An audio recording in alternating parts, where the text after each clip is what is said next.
The Federal Reserve has been printing an unprecedented amount of money to hold up the market. Today, we're going to talk about why this excessive money printing can lead to a stock market crash. As we can see, looking at the Federal Reserve's balance sheet, it has gone parabolic. This isn't exactly what you want to see if you are an investor. With that being said, I challenge all of you to take off your bullish blinders and really understand the mechanics and what is actually happening in the stock market right now. You can see that we have the Fed's balance sheet. Since basically the pandemic, it's gone straight up. That's directly correlated with the market, regardless of what some might say. This is exactly what happened in the stock market. It went straight up. So let's take a look at the 10-year just for a second. You cannot ignore the risk that the market is telling you. Whenever these treasury yields go up, stocks are going to have to go down. The second biggest thing we would like to talk about today, the margin debt. The margin debt has gone parabolic. This essentially happened due to the pandemic driving down interest rates extremely low. Well, what investors thought is this is a no-lose bet.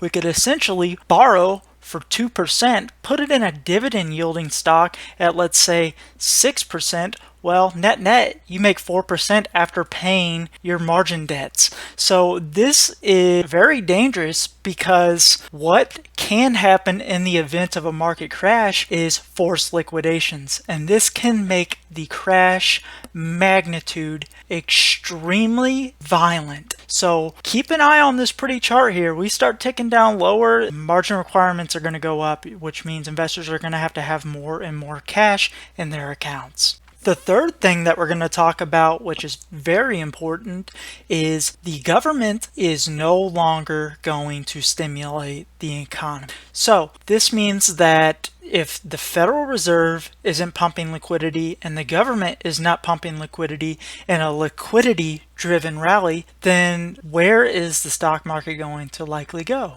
Well, down. If it's a liquidity-driven rally and there's no more liquidity left, the only thing that's left is high stock prices.